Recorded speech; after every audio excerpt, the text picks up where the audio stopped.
Aquí comienza tu programa, Pregunta al Pastor.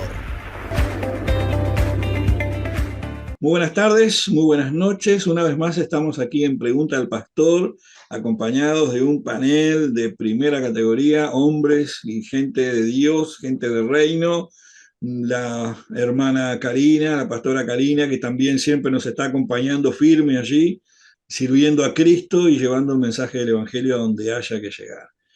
Queremos el día de hoy dar respuesta a sus inquietudes. Tenemos muchas interrogantes y tenemos para muchos programas con preguntas que realmente se están portando, ¿eh? Nos están enviando preguntas cada vez más desafiantes y eso es bueno porque estamos generando inquietud en los que nos acompañan semana a semana y en los ministros y los siervos de Dios que también nos están enviando sus preguntas, sus cuestionamientos, porque han entendido que este programa les está haciendo de edificación.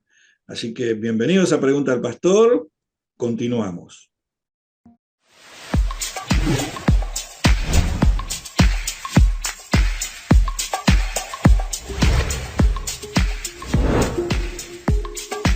Dios les bendiga. Yo les invito que ahí donde usted está, ahí donde usted se encuentra, vamos a colocar este tiempo, este espacio delante de la presencia de Dios. Amado y buen Dios, Señor, unánimes juntos como nos enseña tu palabra, allá en el libro de los Hechos, Dios de la gloria, todos estaban unánimes juntos, Dios de la gloria. Cuando llegó el de repente tuyo, Dios de la gloria, y trajo, Señor, transformación, Señor. Te pedimos, Dios de la gloria, que donde quiera que llegue, Señor, este programa, Señor, Padre amado, traiga, Padre amado, respuesta a la pregunta que tiene mi hermano, que tiene mi hermana, Dios de la gloria. Nos unimos y creemos en el poder de la unidad. Creemos que tú has, Padre Santo, Dios de la gloria, establecido apóstoles, profetas, evangelistas, pastores y maestros para la necesaria edificación de la iglesia. Si hay alguno entre nosotros afligido, Dios de la gloria, que tu palabra en el día de hoy restaure, levante, Padre amado, porque tu palabra dice que el Dios de los cielos, Él nos prosperará y nosotros sus siervos nos levantaremos y edificaremos. Queremos ser, Padre amado, en esta hora usados por ti conforme a tu multiforme gracia en Cristo Jesús, Dios nuestro Señor. Amén y amén. Pregunta al Pastor. Damos gracias una vez más por estar aquí en este programa. Pregúntale al Pastor, siendo un tiempo que hay más preguntas que respuestas dentro del cuerpo de Cristo y también fuera de lo que es el cuerpo de Cristo. También hay preguntas con respecto a lo que es la palabra, digo, la Biblia, y también con respecto a la vida. Hay una pregunta anónima que dice así: ¿es pecado incorporar el nacionalismo o la cultura de un país o región a la iglesia en la administración? Bueno, lo primero que vamos a hacer es ver las 4 palabras por separado, ¿verdad? Vamos a ver pecado, vamos a ver nacionalismo, vamos a ver cultura y vamos a ver administración, para poder entender y poder responder un poco mejor esta pregunta. Sin duda que en 15 minutos es poco tiempo, pero quiero dar un pantallazo y ir palabra por palabra. El Nuevo Testamento fue escrito en griego koiné, griego antiguo o griego común, significa griego koiné, y hay más de 8 palabras para pecado. Pero hay 2 que son las más conocidas, que es amartía o jamartía, depende cómo se pronuncie. Y yo quiero ver esas palabras en conjunto con otras palabras en griego. Por ejemplo, quiero ver jamartía y nomos. Nomos es ley. Entonces, cuando la juntamos, lo que estamos viendo es que el pecado es una transgresión de la ley de Dios. Al unir las 2 palabras, al combinar las 2 palabras, entendemos que el pecado es la transgresión de la ley de Dios. Otra palabra en griego para combinar con jamartía es blasfemia, que es insultar a Dios, podríamos decir de esa manera. O sea que el pecado también es insultar, ofender a Dios con nuestras acciones. La tercera palabra que quiero combinar, siempre viendo la palabra pecado, ¿verdad?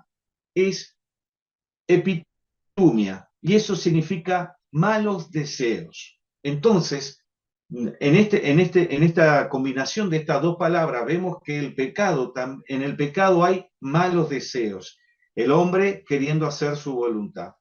Y por último, hamartía y anomie, que es, anomie es directamente desobedecer la ley de Dios. O sea que si hacemos un resumen, la palabra hamartía significa agarrar al blanco, pero si hacemos un resumen, el pecado es transgredir la ley de Dios, es ofender a Dios, es tener malos deseos y hacer mi voluntad, y es practicar el pecado a través de la desobediencia. Eso es lo que sería pecado. Entonces, en ese entorno vamos a responder esta pregunta: si es pecado entrar dentro de lo que es el culto o la reunión, colocar lo que es las costumbres, lo que es la cultura y lo que es el nacionalismo dentro de un culto y hacerlo parte de la administración.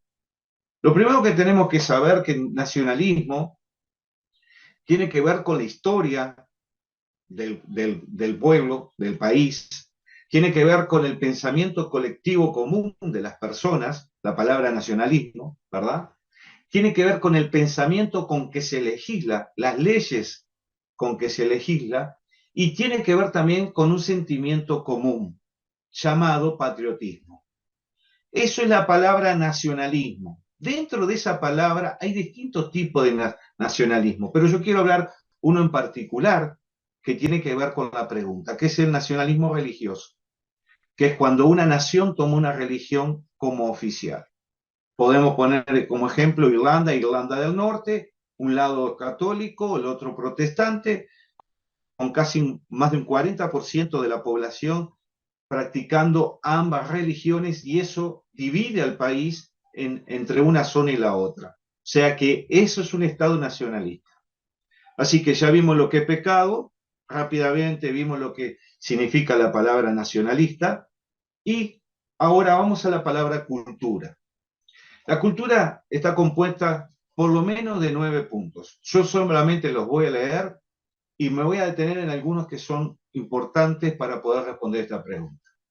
La cultura tiene que ver con el nacionalismo, que ya lo vimos, tiene que ver con las normas, ¿ah? Cómo las personas se manejan en su país, tiene que ver con las creencias y dogmas, la religión de aquel país, los símbolos, el lenguaje, la vestimenta, el nivel intelectual y la tecnología que se desarrolla dentro de ese país, y tiene que ver con los recursos y la alimentación. Todo eso tiene que ver con cultura. O sea que ya definimos pecado, definimos brevemente nacionalismo, y ahora definimos brevemente cultura. Ahora la parte práctica, aquí donde estamos viviendo actualmente con mi familia, es una frontera abierta. Quiere decir que a menos de 2 cuadras de distancia, a 200 metros, yo tengo la frontera de Brasil. Nosotros estamos pastoreando como familia del lado de Brasil, en Santana do Livramento. Así que Rivera tiene una fuerte cultura brasilera. Y se puede ver en el desarrollo de los cultos, se puede ver en la forma de las ceremonias, podemos decirlo, se puede ver la ceremonia de la Cena del Señor, cómo se lleva a cabo. Pero también tuvimos la oportunidad en Montevideo de trabajar 3 años y medio con una misión coreana, que estaba ahí en la Ciudad Vieja, y ahí pudimos también ver lo que es la cultura, lo que es el nacionalismo y cómo eso se lleva a la hora de culto, sin que eso sea un pecado, ¿verdad? Los coreanos son muy disciplinados, tenían todo su fórmula, sus pasos, sus tiempos para hacer cada cosa. La Cena del Señor, por ejemplo, solo se ponían unos guantes blancos y así compartían la Cena del Señor con toda una ceremonia previa. Era su costumbre. Entonces, esto es lo que nosotros tenemos que entender para decir, bueno, ¿qué es pecado? ¿Qué es lo que está mal que yo incluya dentro de la administración con el tema de la cultura en la cual me rodea o de la cual soy parte, como individuo, como parte de la población. Y esto aconteció en una iglesia que se encontraba en Corintios, una ciudad portuaria con más o menos unos 11 kilómetros de franja, y era una ciudad donde había mucha cultura. En el tiempo del apóstol Pablo, el imperio reinante era romano, pero era una ciudad que pertenecía al imperio helenístico, ahora que era una ciudad griega. Entonces había un montón de culturas, forma de vestir, idiomas, filosofías de vida, y la iglesia más problemática que encontramos en la Biblia es la iglesia de Corintios. Y es ahí donde nos puede servir esto como para responder la pregunta. La primera carta del apóstol Pablo va a tratar de enseñar y corregir varios problemas. Uno de los problemas es la comida sacrificada a los ídolos. Entonces, en esta noche yo quiero leer junto contigo 1 Corintios capítulo 8, como una base textual de lo que vamos a estar hablando para ir cerrando esta pregunta. 1 Corintios 8.1, el problema aquí, los alimentos sacrificados a los ídolos. Y no solamente porque habían templos donde se sacrificaba y se hacían grandes fiestas y comidas, sino porque la carne o los alimentos que se vendían al pueblo estaban consagrados a los ídolos. Y eso trajo un montón de inconvenientes dentro de la iglesia que empezó a traer problemas. Entonces, de la ciudad de Corinto, empieza a traer problemas en cuanto a la práctica de qué era pecado y qué no. Primera Corintios 8.1 dice así: en cuanto a los sacrificados a los ídolos, sabemos que todos tenemos conocimiento, y el conocimiento envanece, pero el amor edifica. Así empieza Pablo. ¿Por qué dice que el conocimiento envanece? Como Eva y Adán, cuando cayeron y comieron del fruto del conocimiento, eso trajo en ellos no solo la consecuencia del pecado, sino un envanecimiento. Por eso es que Pablo está poniendo ahí. Pero los versículos principales son el versículo 10 al 13. Eso es como introducción. Recordemos que el primer versículo, que lo que edifica es el amor. Dice versículo 10, porque si alguno te ve a ti que tienes conocimiento, que sabes que lo que estás comiendo está sacrificado a los ídolos, sentado a la mesa en un lugar de ídolos, la conciencia de aquel que es débil no será estimulada a comer lo sacrificado a los ídolos. Es lógico lo que Pablo está diciendo. Versículo 11. Y por el conocimiento tuyo se perderá el hermano débil por quien Cristo murió. De esta manera, pues, pecando contra los hermanos, hiriendo su débil conciencia, contra Cristo pecáis. Así que no estaba el pecado en lo que estaban comiendo, sino en lo que podía producir en la acción de comer los sacrificados, los ídolos, aquellos que entendían que aquello era malo, ¿verdad?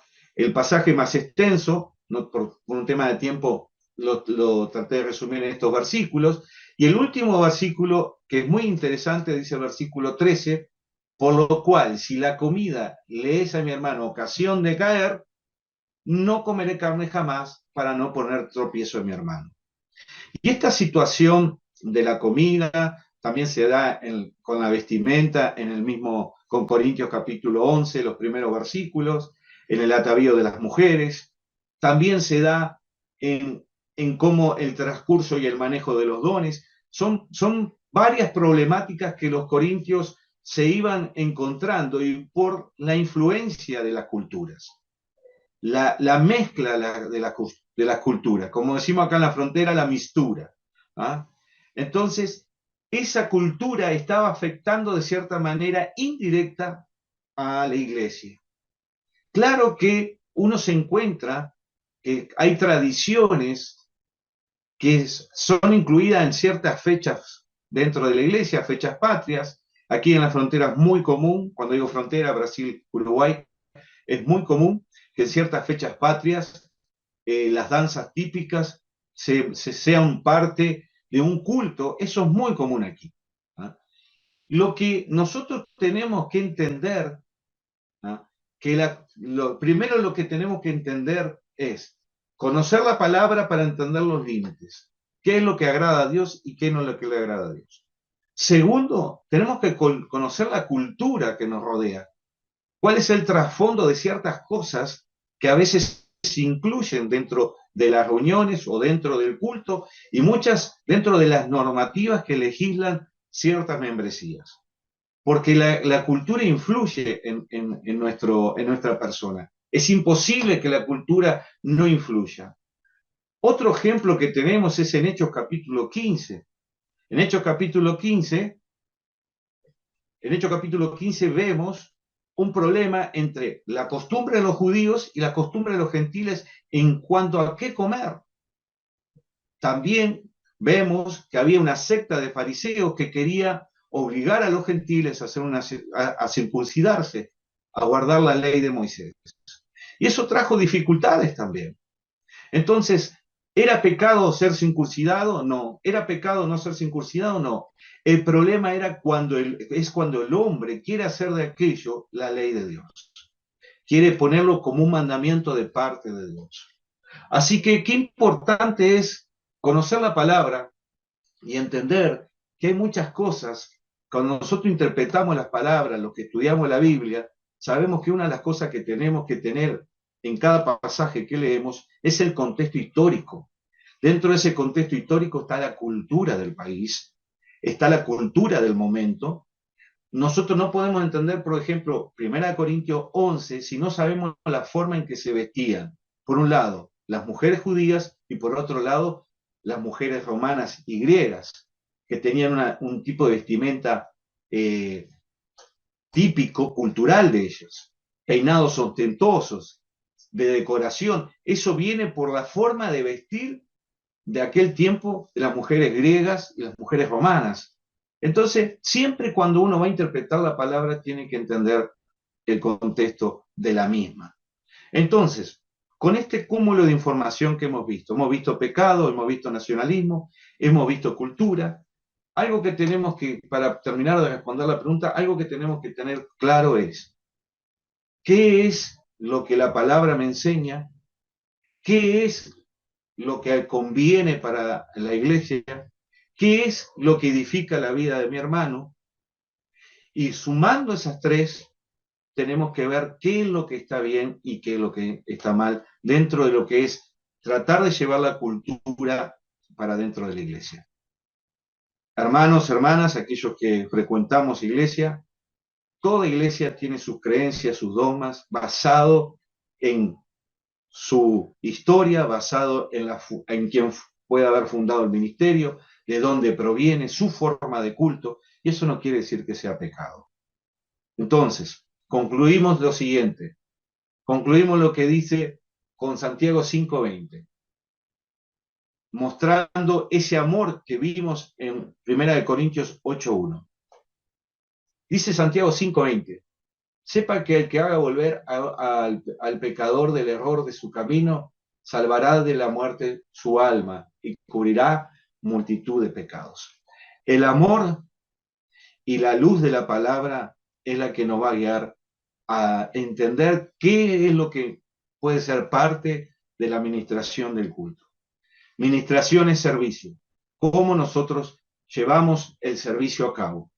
Hay culturas que son contrarias a la palabra de Dios, hay culturas que no son contrarias a la palabra de Dios, y hay culturas que son hasta buenas que sean parte de algún culto especial, porque eso también edifica el corazón de aquellos patriotas y hace que el amor, también que tengamos el amor a la nación a la cual hacemos parte.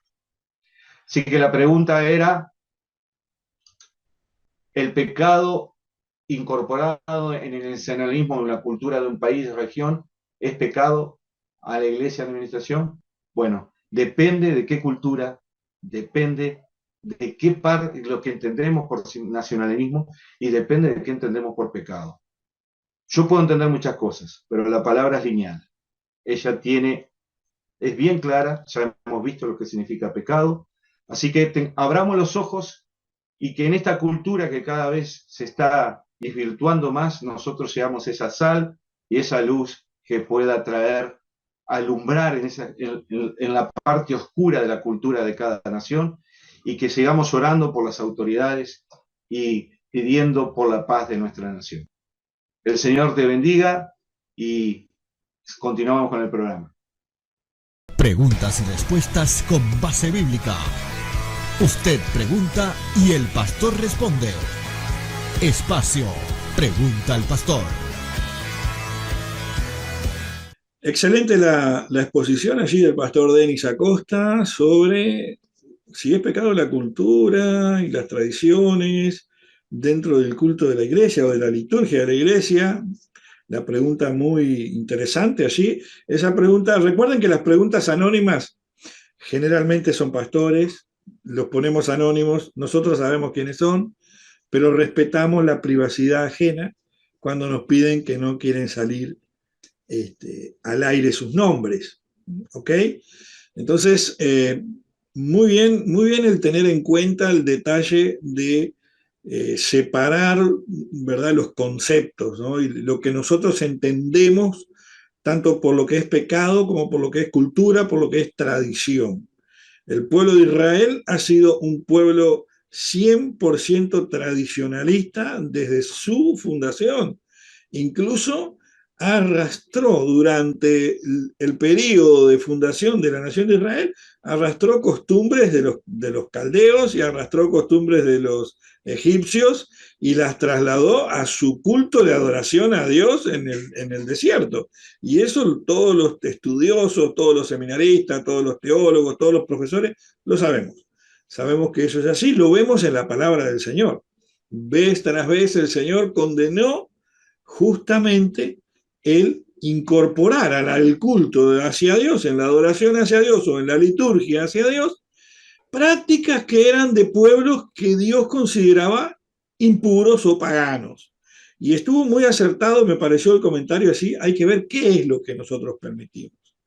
Porque a veces estamos permitiendo algunas cosas que sean la danza o en la expresión o de pronto incluso en la decoración. Muchas veces lo que estamos haciendo es emulando un culto pagano, sin conocer la cultura a fondo de donde surge. Por eso es muy importante nosotros tener esos conocimientos bien aplicados. Muchos no los tienen. He sido testigo, y lo digo con temor y con temblor, he sido testigo en alguna ocasión de presenciar un ritual en un altar. En una danza folclórica, entre comillas, una representación, porque querían honrar a un visitante de un determinado país y lo que estaban haciendo era una representación folclórica de un culto pagano y por la falta tal vez de información correcta, lo que estaban haciendo era algo que no era correcto. Y eso, como dijo muy bien allí el apóstol Pablo en el texto que fue expresado en el versículo 1, a veces el conocimiento envanece, pero el amor es allí una clave, porque la palabra del Señor nos enseña que el amor cubre multitud de pecados. El amor cubre multitud de pecados. A veces nosotros podemos fallar por ignorancia y el amor de Dios interviene en nuestra ignorancia. Y es algo que también tenemos que tener en cuenta, porque hemos sido testigos y muchas veces hemos sido víctimas y acusadores de algunas prácticas y de algunas cosas que por ignorancia estamos en ese lugar, tanto como víctimas como acusadores. Convengamos en la postura del apóstol Pablo, allí el último versículo: si es necesario que yo no coma carne, no voy a comer carne. El amor hacia el prójimo debe ser como a mí mismo. Si a él le afecta, entonces a mí no me conviene. Me gustaría escuchar los comentarios, así el pastor Rafael Güedes de Venezuela y después el pastor Leonardo Rincón de Colombia.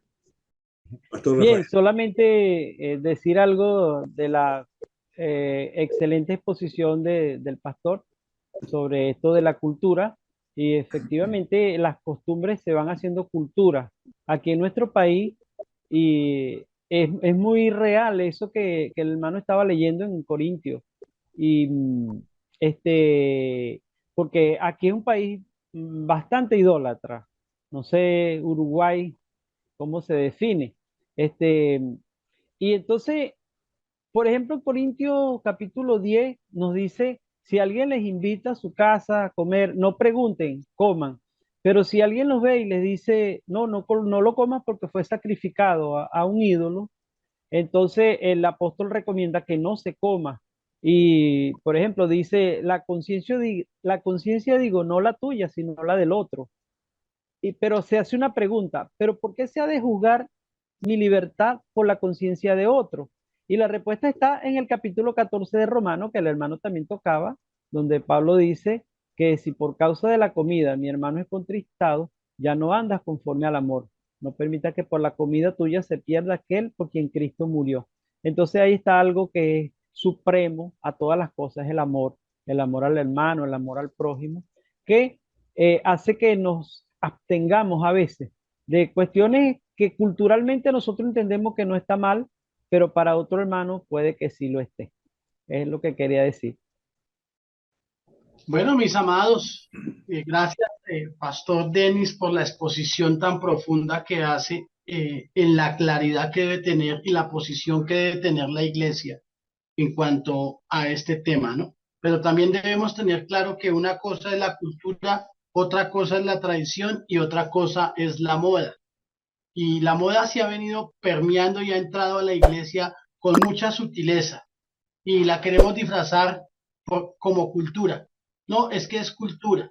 Nosotros que de pronto, cuando Dios nos dé la oportunidad de salir a otras naciones, de irnos a visitar, tenemos que estar rodeados de personas, como les decía antes de empezar a grabar el programa, eh, entender para ellos qué palabras yo puedo utilizar sin dañar el mensaje que yo quiero transmitir.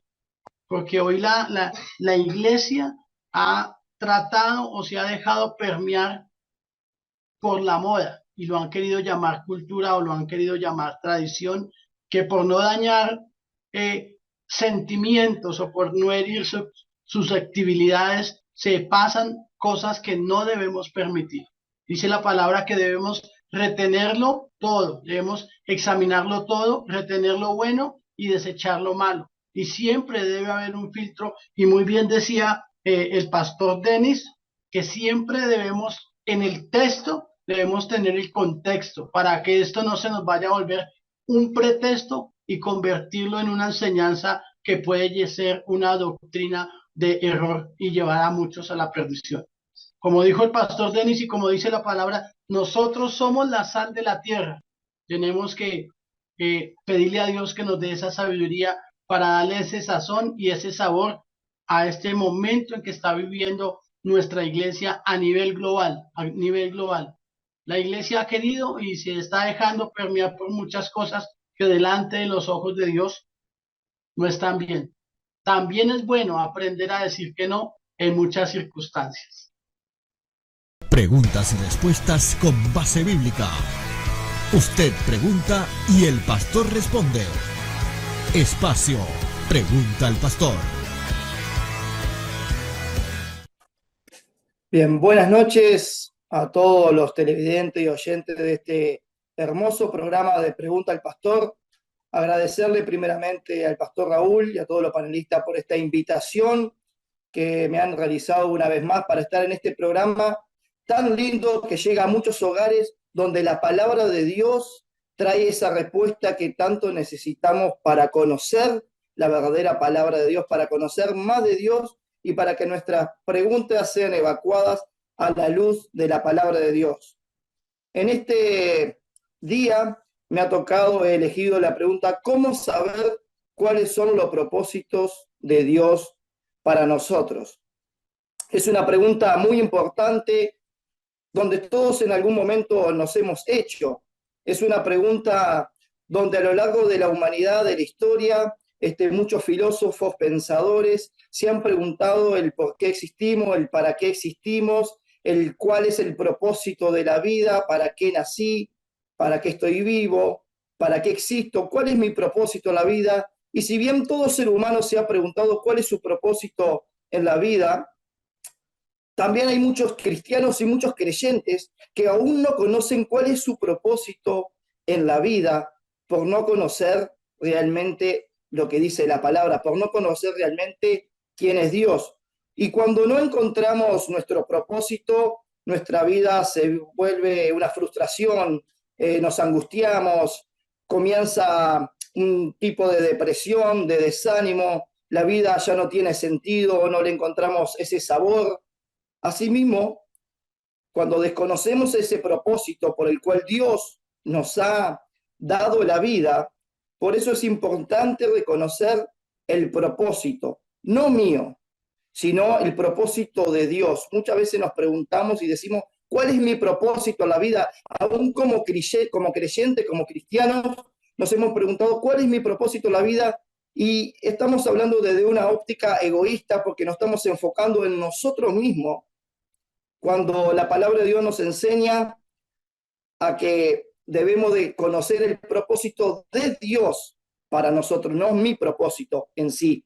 Y Salmo 138:8 dice, Jehová cumplirá su propósito en mí. Y quiero resaltar esa palabra su, que no es mi propósito, sino que es el propósito de Dios para mi vida. Debemos entender el propósito que todo comienza con Dios y de ahí poder empezar a partir de la base. Debo de partir de la base de que todo propósito comienza con Dios. Hemos sido creados por Dios. Si ustedes me acompañan, si quieren, en Colosenses, quiero leer un pequeño texto aquí en Colosenses 1:16, que dice, porque en él fueron creadas todas las cosas, las que hay en los cielos y las que hay en la tierra, visibles e invisibles, sean tronos, sean dominios, sean principados, sean potestados, todo fue creado por medio de él y para él. Nos dice que todas las cosas fueron creadas en él, por él y para él. O sea que nosotros existimos por su voluntad, por él y para la gloria de él. No fuimos un accidente, no fuimos coincidencia de una unión de nuestros padres biológicos, sino que nuestra vida y nuestro propósito ya estaba designado desde antes de la fundación del mundo, ya teníamos un propósito designado de parte de Dios para cumplir aquí en la tierra, y por eso muchas veces vemos a creyentes, a cristianos que andan frustrados por la vida, que andan deprimidos, que andan desanimados porque no han encontrado el verdadero propósito de Dios para cada uno de su vida. Y lo principal es partir de esa base, que todo comienza con Dios. Fuimos creados todas las cosas en Él y para Él. Quiero citar algo que dijo un filósofo. Dice, a menos que se dé por hecho la existencia de Dios, la búsqueda del propósito de vivir no tiene sentido. Esto lo dijo el filósofo Bertrand Russell, es un filósofo ateo, ganador del Premio Nobel de Literatura, y resumiendo lo que dice aquí es que sin Dios la vida no tiene sentido. Sin Dios no tiene sentido la vida, no tenemos un propósito en sí. Y esto lo dijo un filósofo ateo. El propósito no se trata de mí, sino se trata de Dios. Debemos entender de que nacimos por su voluntad y para su propósito. No nacimos para cumplir mi propio propósito y para hacer mi voluntad, sino que nacimos para su voluntad y para su propósito. Jesús nos dejó un claro ejemplo de esto. Él vino con un propósito y no cumplió su voluntad, sino cumplió la voluntad del Padre, aunque fue dolorosa, pero él cumplió la voluntad del Padre, y el cumplir la voluntad del Padre lo llevó al propósito. Por eso cuando nosotros obedecemos la palabra de Dios, estamos encaminándonos, nos estamos enfocando en ese propósito que Dios tiene para cada uno de nosotros. Debemos de comenzar por el punto correcto, por Dios, como ya lo dije, no por nosotros. Hay una corriente de pensamiento que te enseña a buscar dentro tuyo, en tu interior. Y esto se ha trasladado también a la iglesia. En muchas veces, como libros de autoayuda cristianos, nos enseñan a buscar dentro de nuestro interior, ese propósito o esa felicidad o eso, pero no nos creamos a nosotros mismos. O sea que no hay manera de saber de esa manera, de descubrirlo, porque nosotros fuimos creados por un creador. No nos creamos a nosotros mismos por más que intentemos buscar en nuestro interior con esa corriente de pensamientos que hay por ahí. Quiero decirte que esa no es la manera adecuada, sino que todo propósito debe de partir de la base de que comienza con Dios. Y si cada uno de nosotros recibiera un invento que no conoce, no sabría para qué sirve ni cómo funciona. Solo el inventor, solo el creador y el manual de instrucciones te revela el propósito de ese invento. Con nosotros pasa lo mismo, somos creación de Dios. Hemos sido creados a imagen y semejanza de Dios. Fuimos creados, no nos creamos nosotros mismos, sino que fuimos creados por Dios. Entonces debemos de encontrarnos primeramente con Él, debemos de conocer al inventor, debemos de conocer al creador, a quien nos creó, a quien nos dio la vida, y debemos de conocer ese manual de instrucciones, que es la palabra de Dios que nos enseña y nos revela el propósito que Dios tiene para cada uno de nosotros. Por eso no debemos de buscarlo en otro lado más que no sea solo en Dios. Cuando nosotros conocemos a ese creador realmente y conocemos ese manual de instrucciones, ahí vamos a comenzar a encontrar los propósitos de Dios para nuestra vida. Allí encontraremos varios de los propósitos de Dios para nuestra vida. Por ejemplo, en Efesios 1, si usted me permite, lo voy a buscar, Efesios 1, del 4 al 5, dice: según nos escogió en Él antes de la fundación del mundo, para que fuésemos santos y sin mancha delante de Él, en amor, habiéndonos predestinado para ser adoptados hijos suyos por medio de Jesucristo, según el puro afecto de su voluntad. Aquí podemos encontrar uno de los propósitos por los cuales fuimos creados, que fuimos hechos, adoptados hijos suyos por medio de Jesucristo. O sea que debemos de entender de que somos hijos de Dios y ese es un propósito que Dios tiene con cada uno de nosotros. Podemos encontrar en Efesios capítulo 2, versículo 8, dice: porque por gracia sois salvos por medio de la fe, y esto no de vosotros, pues es don de Dios. Ese es otro propósito, el ser salvos, el ser redimidos por la sangre de Cristo. Otro de los propósitos que podemos encontrar en este manual de instrucciones que Dios nos dejó, que es su palabra, allí encontraremos varios de los propósitos. Por eso es necesario conocer la palabra de Dios, conocer al Creador. Y qué mejor que conocer al Creador leyendo lo que Él nos dejó. Qué mejor que conocer al Creador conociéndole a Él. ¿Y cómo conocemos a Dios? Conocemos a Dios a través de su palabra. Conocemos a Dios a través de la oración. Conocemos a Dios a través de un encuentro íntimo, de la intimidad con Jesús. Es ahí que podemos encontrarnos con ese Creador y con ese propósito. Y Él nos va a enseñar todas las cosas. Dice que la palabra de Dios nos enseña todas las cosas. Es esa lámpara a nuestros pies que alumbra nuestro camino por el cual debemos de andar.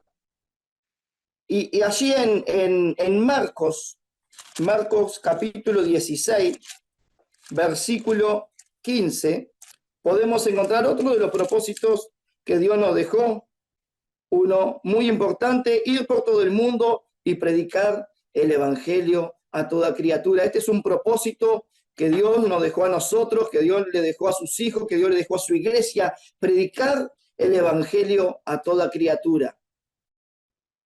Otro que podemos encontrar también en Mateo 28, versículo 18, podemos encontrar también otro de los propósitos de Jesús, que nos dejó. Dice Mateo 28, por 19, por tanto, id y haced discípulos a todas las naciones. Este es otro poderoso propósito por el cual fuimos redimidos, por el cual fuimos creados. Ir y hacer discípulos y ser también discípulos. Podemos encontrar en la Biblia muchos propósitos que Dios nos deja, instrucciones que Dios nos deja, misiones que Dios nos deja, ser como Cristo, ser imitadores de Cristo, ser servidores. Jesús dijo, yo vine para servir y no para ser servido. Debemos de aprender con el ejemplo de Jesús. Pero debemos de conocer la Biblia, la palabra de Dios, porque ahí le conocemos verdaderamente a Él. Y ese es el problema, el gran problema que atravesamos como cristianos, que atravesamos como iglesia de Cristo, que no conocemos la palabra de Dios. Entonces vivimos una vida sin propósito, vivimos una vida llena de frustración por no saber el propósito, por no conocer la palabra de Dios. Y también el propósito es muy semejante al llamado que Dios le hace a cada uno de nosotros. Si bien no recuerdo, cuando Moisés fue llamado en aquella zarza, Moisés fue llamado a través de un encuentro personal con Dios. Y en ese encuentro personal, Dios le revela el propósito que tenía para con él y para todo el pueblo de Israel. Asimismo, el apóstol Pablo, cuando iba persiguiendo a la iglesia, tuvo un encuentro personal con Jesús y su vida cambió y Dios le dio el nuevo propósito, Dios le dio un nuevo designio que Pablo lo menciona por aquí en Primera de Timoteo, capítulo 1. Primera de Timoteo, capítulo 1, versículo 11. Perdón, segundo de Timoteo 1, 11. Dice, del cual yo fui constituido predicador, apóstol y maestro de los gentiles. Ese es el propósito, ese fue el propósito del apóstol Pablo.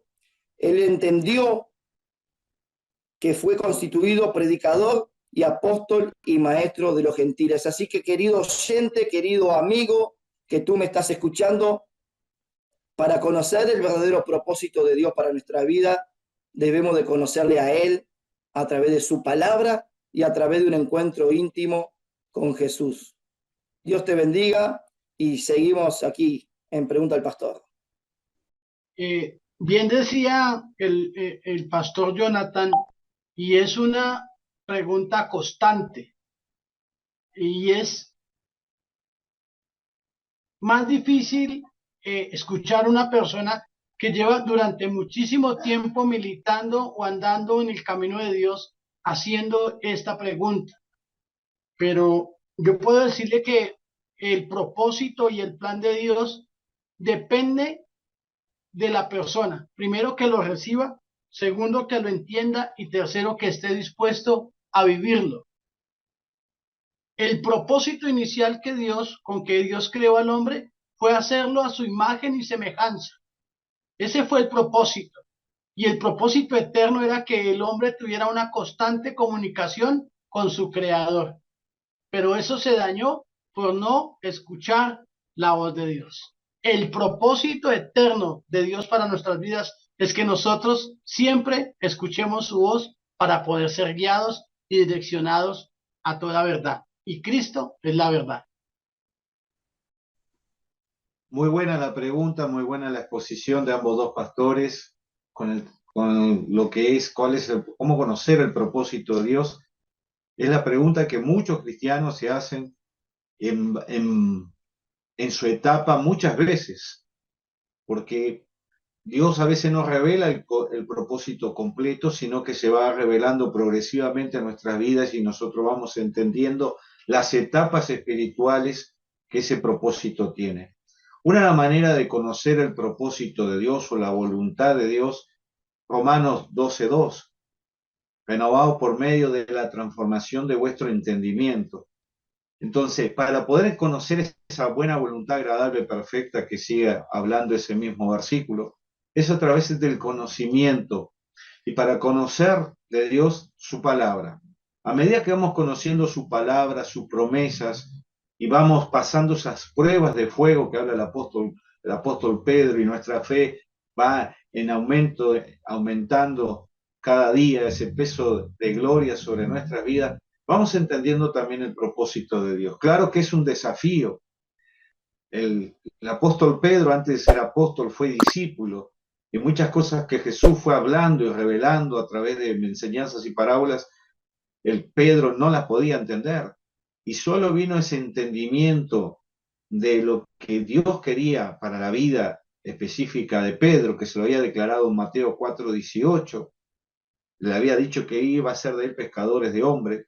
Tuvieron que pasar varios años hasta que vemos un Pedro en Hechos capítulo 3, Hechos capítulo 4, ejerciendo el propósito y esa buena voluntad agradable y perfecta. Pero fue un proceso de entendimiento, un discipulado. Por eso, nosotros como hijos de Dios nunca dejamos de ser discípulos, y para poder entender la buena voluntad de Dios y el propósito de Dios tenemos que estar continuamente aprendiendo del Maestro a través de su palabra y dejarnos guiar por el Espíritu de Dios que guía a sus hijos a toda la verdad, como dice Romanos 8:14. Así que, una promesa: aquel que comenzó la buena obra en vosotros la perfeccionará hasta el día de la venida de Jesucristo. Eso es lo que tenemos que confiar cada día como hijos de Dios. Que el Señor te bendiga y que este versículo de Filipenses 1:6 bendiga tu vida en este momento. Amén. Excelentes los aportes, excelentes los comentarios de los ministros en la noche de hoy. Es un tema realmente profundo, muy amplio, como bien dijo allí el pastor Jonathan al inicio, ¿verdad? Es muy amplio, hay muchísimo para desarrollar sobre esto. Podríamos dedicar todo un programa al propósito de Dios, a cómo descubrir el propósito de Dios, y podríamos traer a muchos exponentes y todos tendrían muchas propuestas y muchas ponencias y muchos versículos y muchos ejemplos. Y justo esta tarde yo hablaba con el pastor Jonathan al respecto de esto, del propósito de Dios, y yo le decía, uno en lo personal, uno de los ejemplos más profundos, uno en el Antiguo Testamento que encuentro respecto del propósito de Dios es la vida de José. El propósito de Dios en la vida de José fue desde lo personal, lo familiar, lo nacional y lo universal. O sea, fue impresionante el ejemplo en el propósito de Dios, porque él tuvo que descubrir su propósito, entender, como bien dijo allí el pastor Leonardo, entenderlo, comprenderlo, y eso no fue fácil, porque no es fácil entender el propósito. Muchas veces no es fácil entender el llamado, porque un propósito responde a un llamado. Cuando estaba Samuel allí en el templo, él era muy pequeño y él fue llamado. Había un propósito ¿desde cuándo? Desde cuando su madre lo consagró al Señor, había ya un propósito allí, ¿se acuerdan? La historia de Samuel. Y después, ¿qué ocurrió? Hubo todo un proceso, hubo una madre que tuvo que engendrar un hijo, enfrentar al sacerdote de la época que le acusó de alcohólica, ¿se acuerdan toda la historia? Fíjense el proceso del propósito, para que un día llegue allí un niño a crecer en un templo y enfrentar a los sacerdotes de su época que estaban lejos de la voluntad de Dios y lejos del propósito de Dios, y allí estaba creciendo y desarrollándose el joven Samuel en un propósito, y allí en ese propósito entendió el llamado, y luego todos conocemos la historia hasta dónde llegó Samuel.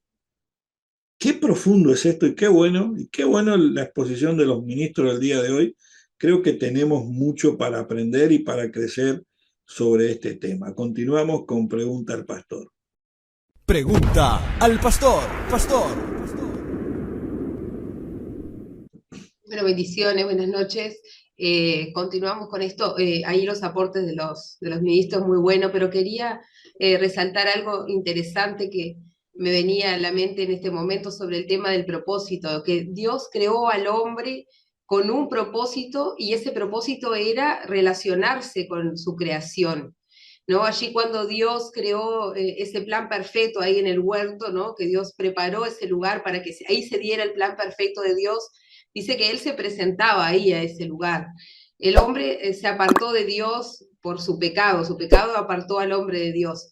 Pero nosotros, lo decía el pastor Jonathan ahí sobre si no buscamos a Dios o no tenemos ese encuentro con Dios, es difícil encontrar nuestro propósito. Samuel tenía un propósito desde antes de ser en la panza de su mamá, pero él tuvo que tener ese encuentro con Dios para que ese propósito se cumpliera. Entonces hay una verdad para esta persona que pregunta cómo encontrar su propósito, que primeramente tenemos que relacionarnos con Dios, tener esa intimidad con Él, esa búsqueda profunda, encontrar, bueno, no solo en oración, en intimidad, en consagración, en la palabra, para poder luego descubrir ese propósito que está. Sabemos que ese propósito está, pero el hombre fue creado para relacionarse con su creador. Entonces es necesario esa relación para poder descubrir ese propósito. Muy bien, saludo desde Venezuela. Soy el pastor Rafael Guede, hago vida ministerial en la Iglesia Nueva Jerusalén, aquí en Acarigua, conformando lo que en la iglesia hemos llamado la Junta Pastoral. Voy a considerar la pregunta, ¿quiénes son los hijos de Dios en Job capítulo 1? Si el concepto hijo de Dios no existió hasta el primer siglo de la iglesia cristiana. El texto aludido seguramente es Job 1.6, pero en Job 2.1 se repite casi la misma frase. Allí leemos lo siguiente: un día vinieron a presentarse delante de Jehová los hijos de Dios, entre los cuales vino también Satanás. Y en Job 2.1 leemos: aconteció que otro día vinieron los hijos de Dios para presentarse delante de Jehová, y Satanás vino también entre ellos, presentándose delante de Jehová. Esta es la versión Reina Valera 60.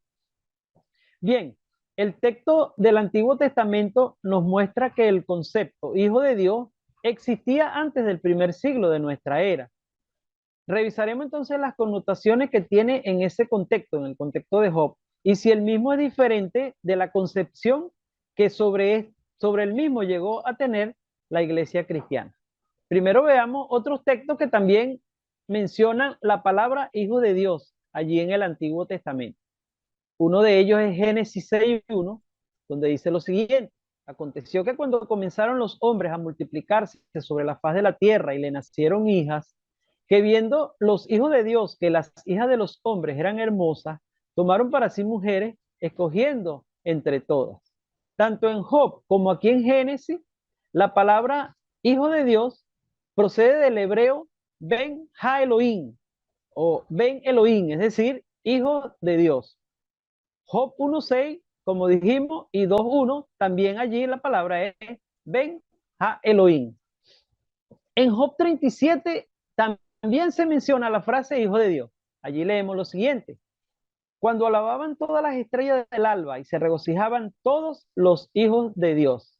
Esto está en el marco de Dios está hablando de la creación del universo e introduce esta frase. También allí es Ben Ha Elohim. En el Salmo 29.1 leemos lo siguiente: tributad a Jehová, oh hijos de los poderosos, dad a Jehová la gloria y el poder. En esta oportunidad, el texto hebreo no es Ben Ha Elohim, sino Ben Elim, de la raíz El, que se traduce en otras partes de la Biblia como Dios, pero Elim denota pluralidad. Por lo tanto, seguramente por ello algunas versiones traducen como hijo de dioses o hijo de poderosos, como traduce la Reina Valera 60. Así pues, otras versiones traducen hijo de Dios en singular, y otras hijos de dioses, que sería lo más apropiado porque está en plural la frase en hebreo, y otras como la Reina Valera, hijo de poderoso. También encontramos en eso Éxodo 4.22, que dice allí en la Biblia: y dirás a Faraón, Jehová ha dicho así, Israel es mi hijo, mi primogénito. Allí entonces hay otra alusión a un hijo de Dios, que en este caso es una nación, Israel, como una propiedad del Señor. El Nuevo Testamento también hace referencia a un texto a una historia del Antiguo, en el caso de Adán. Cuando habla de la genealogía de nuestro Señor, allí en Lucas 3:38, menciona lo siguiente: hijo de Nos, hijo de Set, hijo de Adán, hijo de Dios. Y coloca entonces allí a Adán, un ser humano, como hijo de Dios. Ahora bien, ¿a qué se refiere entonces el texto de Job 1:6 y su paralelo Job 2:1? Al parecer hay consenso, entre los eruditos que la frase allí se refiere a seres espirituales, que algunos llaman el consejo divino. A propósito, algunas Biblias como la Septuaginta y la Nueva Versión Internacional traducen como ángeles de Dios. En vez de hijos de Dios, traducen ángeles de Dios.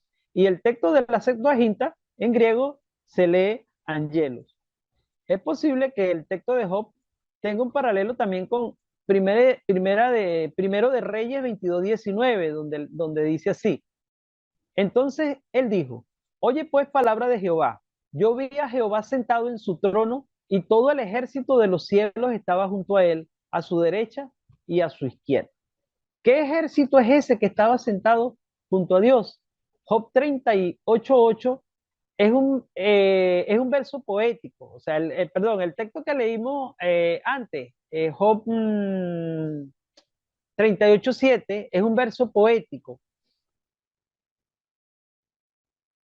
de dos líneas, verso allí de dos líneas, donde la segunda amplía la información de la primera línea. Es decir, cuando el Señor creaba el universo, las estrellas del alba alababan y los hijos de Dios se regocijaban. Ahí están las dos líneas. Trasladándonos al Nuevo Testamento, al Apocalipsis, que es un libro muy simbólico, este registra en el capítulo 12, a partir del versículo 3, que un dragón de 7 cabezas, que luego es identificado como Satanás, arrastró la tercera parte de las estrellas hacia la tierra. Y luego leemos que peleaban Miguel y sus ángeles contra ese dragón. Y los ángeles de ese dragón fueron arrojados a la tierra. Sin ánimo de ser dogmático en esta interpretación, es posible que este lenguaje simbólico nos esté retratando que aquellas estrellas en Job que se regocijaban cuando Dios creaba y que eran hijos de Dios, son ángeles. Y eso sería la referencia a lo que algunos han llamado la corte celestial. Bien, habiendo identificado entonces a estos hijos de Dios del capítulo 1 de Job y su paralelo en 2:1, la pregunta en consecuencia entonces es, ¿en qué sentido esos seres son hijos de Dios? ¿Y cómo se comparan ese concepto con el concepto cristiano?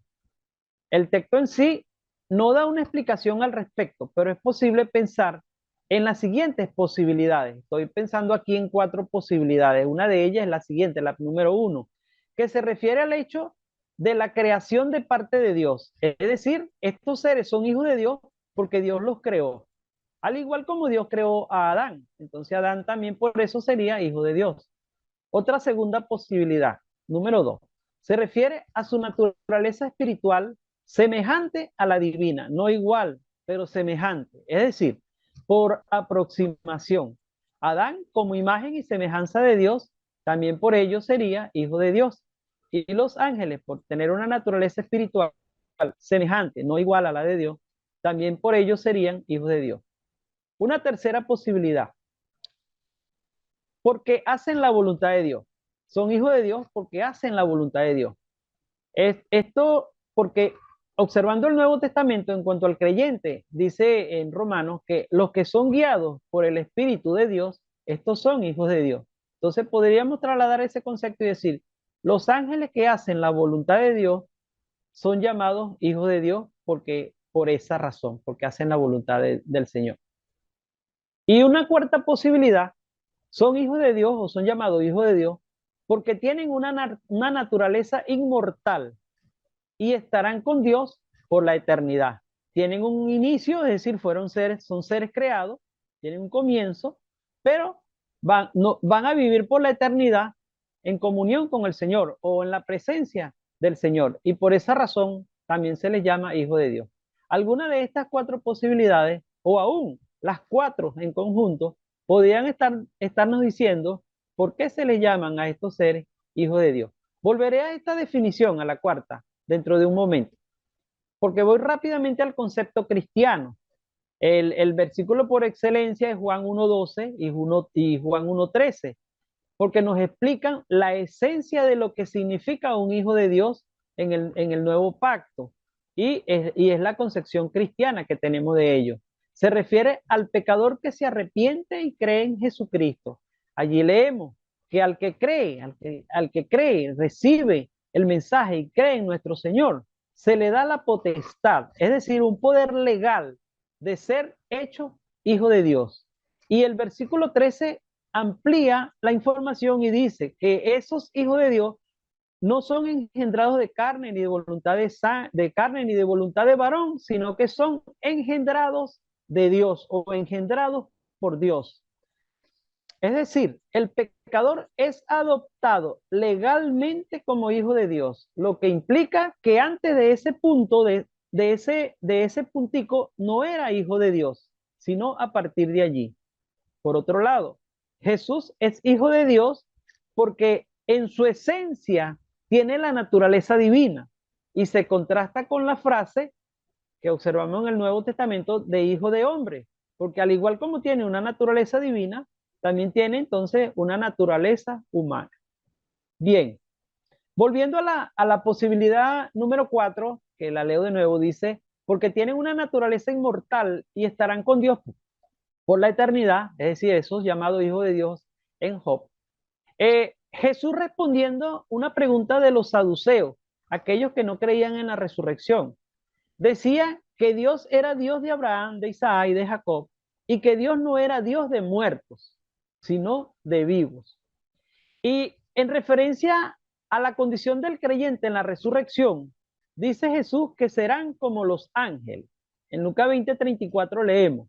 Entonces respondiendo Jesús les dijo, los hijos de este siglo se casan y se dan en casamiento, mas los que fueron tenidos por dignos de alcanzar aquel siglo y la resurrección de entre los muertos, ni se casan ni se dan en casamiento. El 36 dice, porque no pueden ya más morir, pues son iguales a los ángeles y son hijos de Dios al ser hijos de la resurrección. Observe que une las dos frases, es decir, ángeles e hijos de Dios en el mismo texto.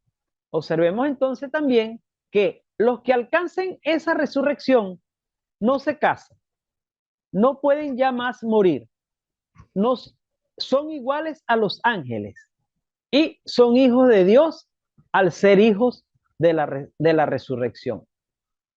Es decir, estarán en comunión con Dios por toda la eternidad. Al ser hijos, al ser dignos, perdón, de ser hijos de Dios, porque resucitarán con cuerpos inmortales. Los ángeles que no pecaron, al igual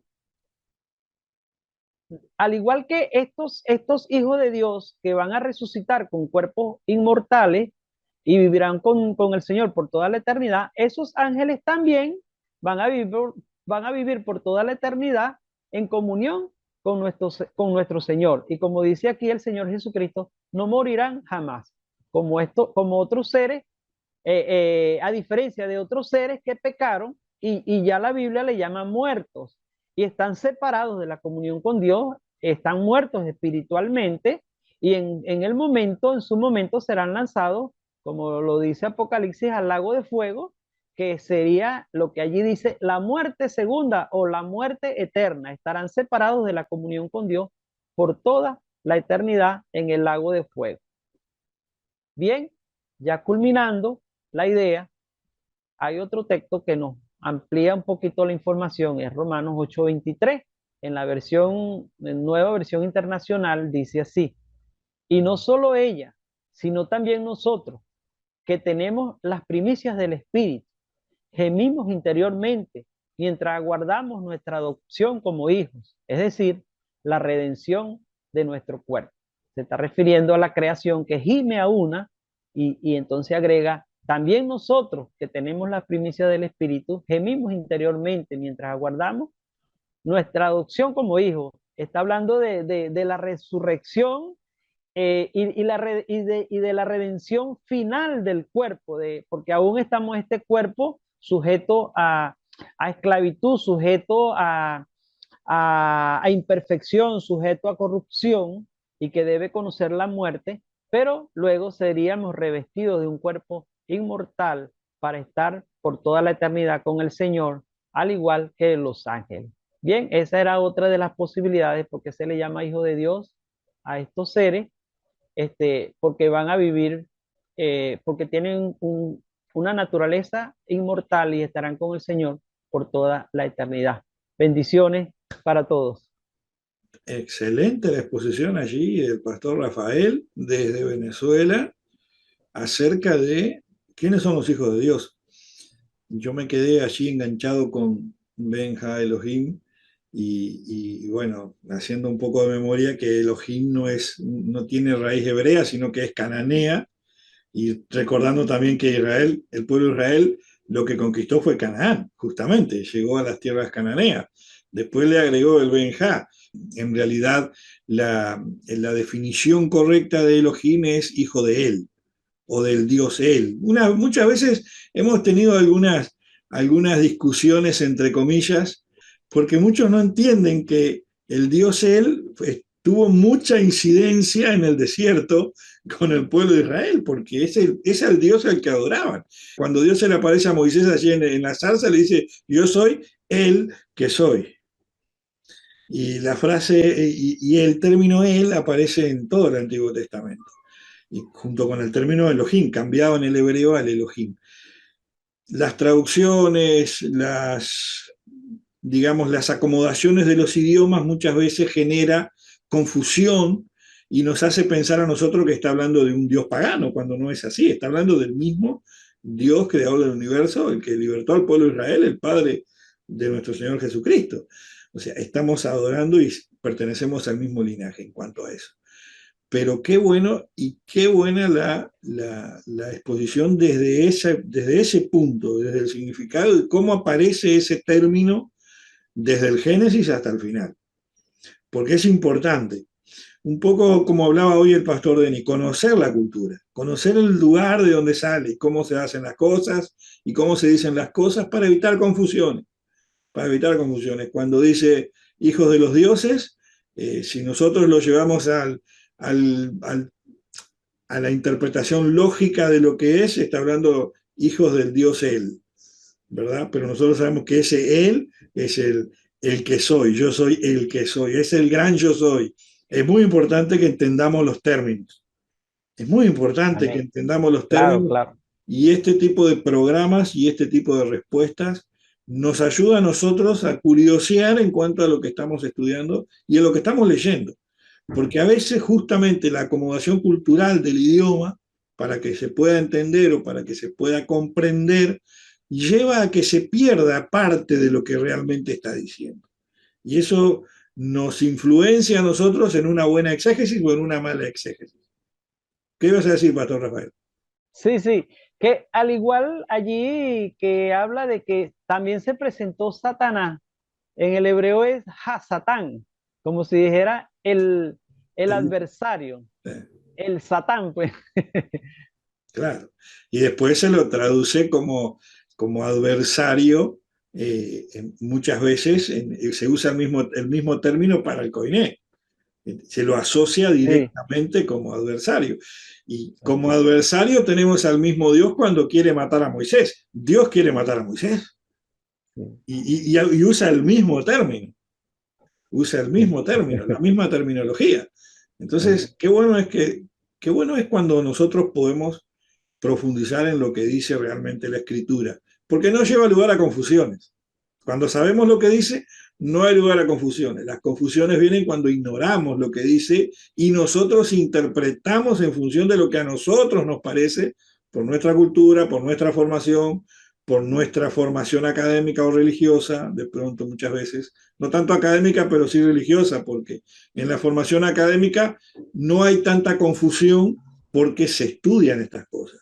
Los pastores, los ministros, los maestros de la palabra que realmente dedican su tiempo a aprender, no tienen tanto problema en hablar estas cosas porque sabemos de lo que estamos hablando y no nos mueven de la roca, no nos mueven de Cristo. Pastor Leonardo, ¿ibas a decir algo?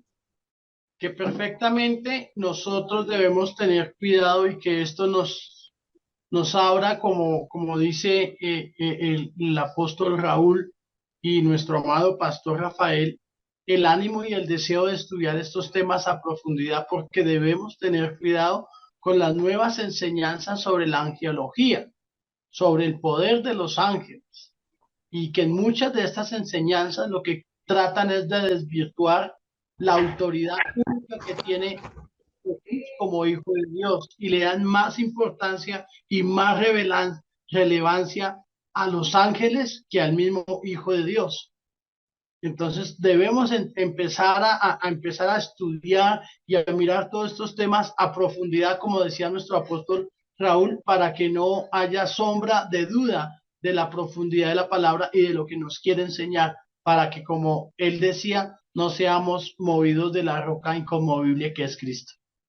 Amén. Bueno, para continuar en esta noche con la exposición, bueno, ya envié mis saludos ahí a todos los panelistas, a la audiencia, y tengo para responder en esta noche dos preguntas que las compactamos en una, porque decían más o menos a respecto del mismo asunto.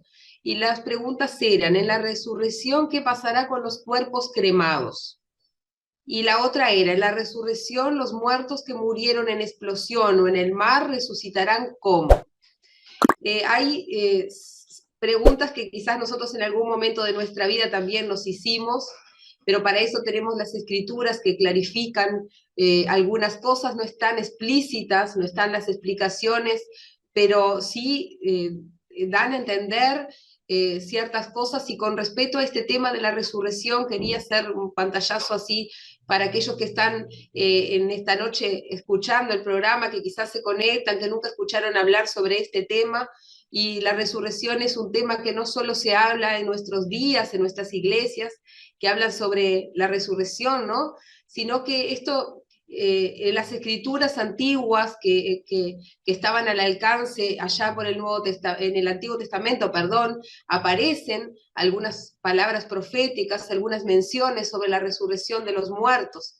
Y hay un versículo que quiero compartir, que quiero leer, que está allí en Daniel 12, capítulo 12, versículo 2, y dice, muchos de los que duermen en el polvo de la tierra despertarán, unos para la vida eterna y otros para la ignominia, para el desprecio eterno.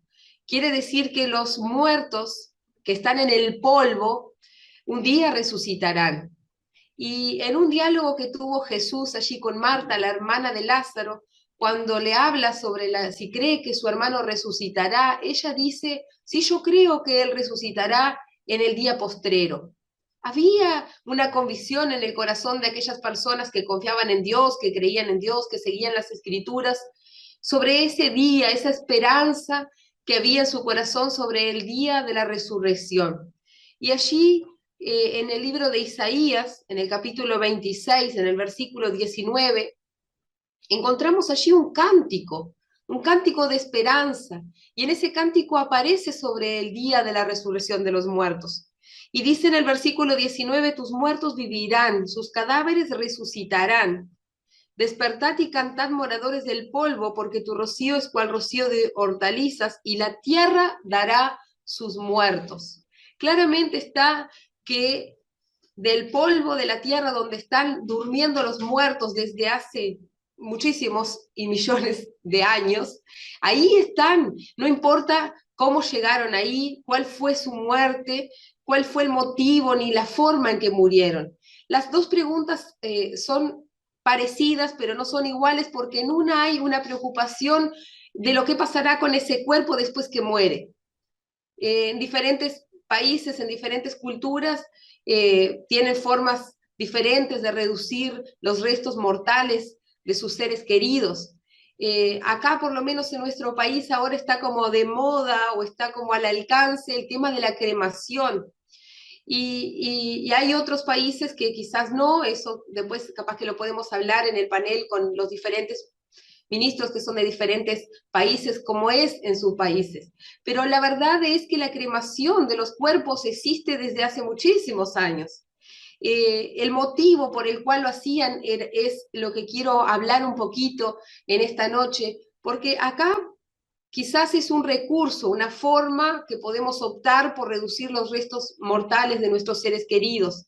Pero cuando surge la cremación de los cuerpos, surge en Grecia y surge en la época de la prehistoria, más o menos en el año 3000 antes de Cristo, entre el año 3000 y el 1200 antes de Cristo, surge en Grecia el tema de la cremación de los cuerpos. Luego los romanos comienzan a adoptar esta forma, pero el motivo de que ellos hacían era porque ellos tenían una creencia. Ellos creían que al cremar los cuerpos se purificaba el alma y la desprendía, ¿no?, de su forma terrenal.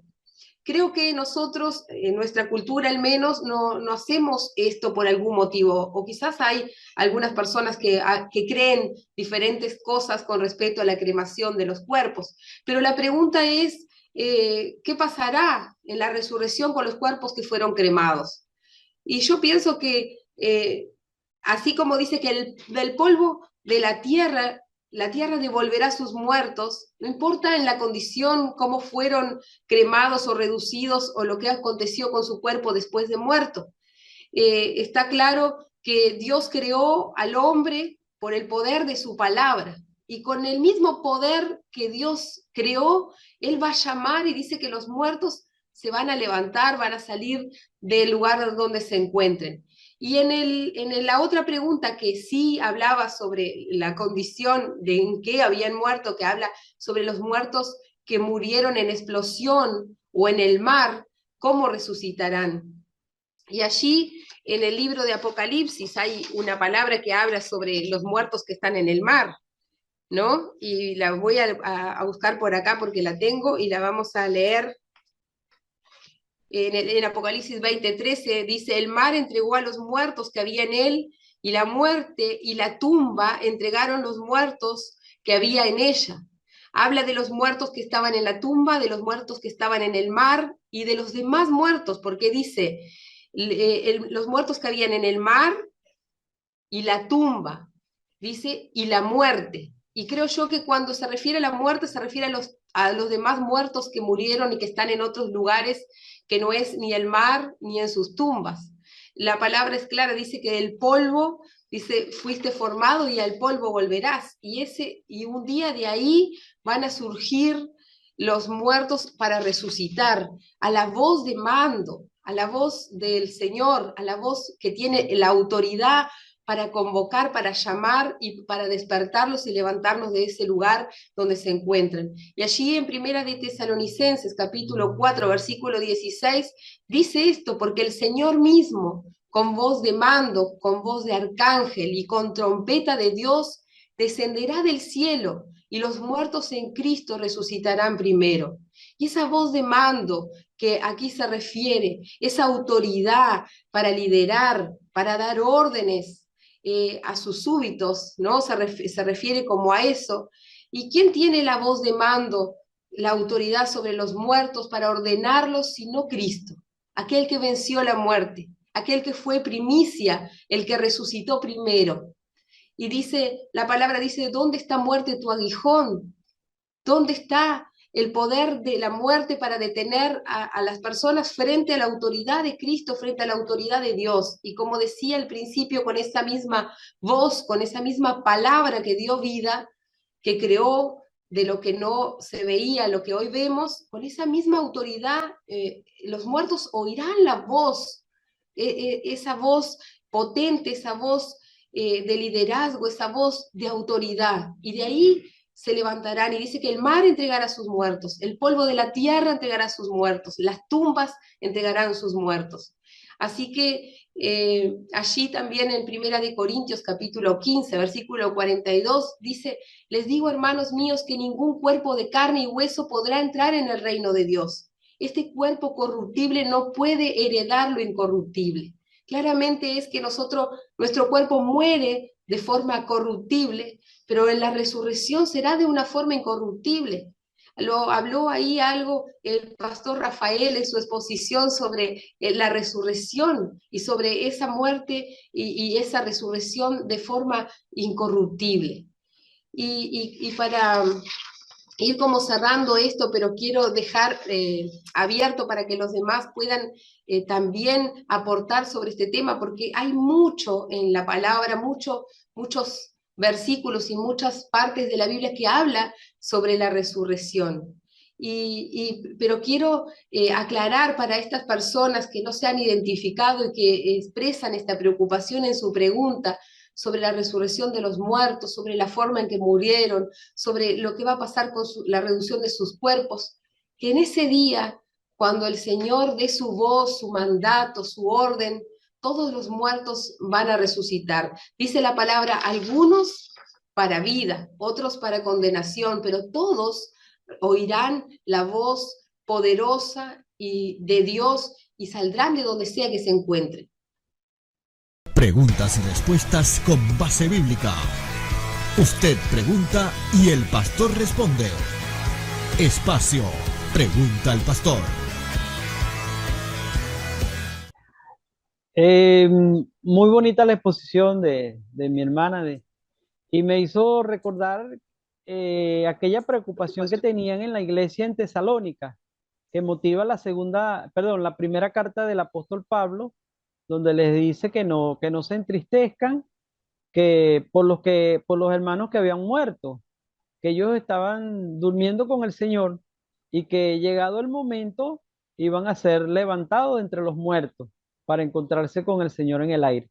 Entonces solamente quería decir eso, que me llegó a la memoria ese texto de la carta a los tesalonicenses. Es un tema muy delicado, y es un tema muy profundo, muy profundo. ¿Qué pasa con los cuerpos? Entendamos que el judaísmo tradicional prohíbe la cremación. El judaísmo moderno también tiene algunas reservas en cuanto a esto, principalmente después de lo que fue la guerra, porque fueron incluso los alemanes quienes construyeron el primer incinerador de personas. El primer crematorio mecánico lo crearon justamente los alemanes. Dicen que por una cuestión de un tifus, de un virus, de una pandemia que había allí. Sin embargo, sabemos que allí se incineraban judíos, se los quemaban vivos, en este caso. Lo hacían a propósito muchas veces justamente por las cuestiones religiosas, ¿no? Todos conocemos el contexto del nazismo, en este caso. Pero nosotros nos quedamos con lo que dice la palabra de Dios. Comprendemos y entendemos el tradicionalismo de algunos grupos, justo que hoy parece que ha sido un día en el cual las preguntas se pusieron de acuerdo en cuanto a las costumbres y las tradiciones. Y no fue a propósito, porque cada uno eligió su pregunta sin saber lo que elegía el otro. Y eso lo hacemos en todos los programas. Nadie sabe lo que, por lo menos los que están fuera de nuestro grupo interno, no saben las preguntas que se eligieron. Y cada uno es libre en su respuesta. Y siempre fue así. Pero más allá de las cuestiones culturales, tradicionales y o religiosas, tenemos lo que se ha practicado siempre. La mayoría de las culturas antiguas cremaban a sus muertos y ellos entendían que era una forma de separar lo carnal de lo espiritual.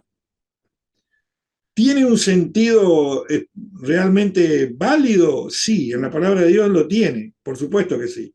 La carne y el espíritu no van juntos. Es más, la palabra de Dios nos enseña que la carne hace guerra con el espíritu. En el cuerpo muerto, convengamos, sin el conocimiento de la palabra de Dios, sin la revelación de la palabra de Dios, las culturas anteriores al conocimiento de la palabra incineraban los cuerpos y las cenizas las esparcían para que el espíritu se separe del cuerpo y no hayan ataduras espirituales o ataduras con el mundo para que su transición a la eternidad sea sin ataduras mundanas, terrenales. Convengamos que estamos hablando de culturas, tradiciones anteriores al conocimiento de la palabra. Estamos de acuerdo, ¿verdad? No vengan a después decir que el pastor Ponce dijo, no. Estamos hablando de culturas y tradiciones anteriores que si usted lo estudia lo va a encontrar. Tanto los hindúes en Asia como en la antigua Europa, como bien mencionaron Grecia, pero sabemos que en otros lugares también, los cananeos también lo hacían, entre otras cosas. Los egipcios no, los egipcios enterraban a sus muertos y a sus familiares y los preparaban para la transición y había que pagar una cuota para la eternidad, le ponían una moneda para pagar el peaje para poder cruzar a la eternidad. Nosotros la moneda ya la tenemos paga por la sangre de Jesucristo y tenemos el peaje pagado, tenemos la eternidad, no tenemos que andar pagando nada, o sea, el sacrificio ya fue hecho, un sacrificio por todos los sacrificios y con una promesa, los muertos resucitarán primero. Los muertos resucitarán primero y todos serán presentados delante del Señor. Y eso es algo que yo los quiero en el día de hoy hacer hincapié a los que nos estén mirando y escuchando, que tal vez nunca fueron a una iglesia evangélica. Hay esperanza de una eternidad de salvación y es a través de la sangre de Jesucristo, de ese pago único que Él hizo por nuestros errores y nuestras fallas. Los que hicimos sabiendo y los que hicimos sin saber. Por el gran amor que Dios nos tiene, el amor es algo de lo cual hemos hablado el día de hoy también. Sin importar lo que hayamos hecho, Dios nos amó tanto y de tal manera que nos dio el acceso a la salvación eterna. Eso significa que el día de mañana, sea la forma que nos toque partir de esta vida natural, del otro lado nos espera una eternidad con Cristo si lo hemos recibido en nuestra vida, como bien dijo allí el pastor, allí en el Evangelio de Juan, si lo aceptas, si lo recibes en tu corazón, es hecho hijo de Dios. Y en esa promesa hay una promesa de que serás presentado delante del Señor con un cuerpo incorruptible, como bien se dijo, un cuerpo que no verá corrupción, un cuerpo que no será afectado, un cuerpo que va a la eternidad. El asunto está en que esa eternidad va a ser una eternidad de gozo y alegría, de paz en Cristo, o una eternidad de condenación y de sufrimiento. ¿Cuál es la elección que usted hace en este día? Yo le invito, desde Pregunta al Pastor, a que invite a Jesús a su corazón como su Señor, como su Salvador, que busque una iglesia cristiana, que busque un pastor, que busque el consejo de un pastor y llegue allí a una relación con el Señor que lo lleve a una eternidad en gozo y en paz, sin importar la forma en que este cuerpo deje este mundo, sin importar la forma. Ese es el consejo o por lo menos mi opinión, me la pueden criticar, me pueden tirar piedras si quieren, no hay problema, una piedra más no le va a hacer. Si a Jesús lo acusaron, si a Jesús lo escupieron, si a Jesús lo apalearon, Jesús dijo, si ustedes son mis discípulos, a ustedes también se lo van a hacer. Culminamos desde Pregunta al Pastor. Hasta aquí hemos llegado con el espacio Pregunta al Pastor. Nos reencontramos. Hasta la próxima.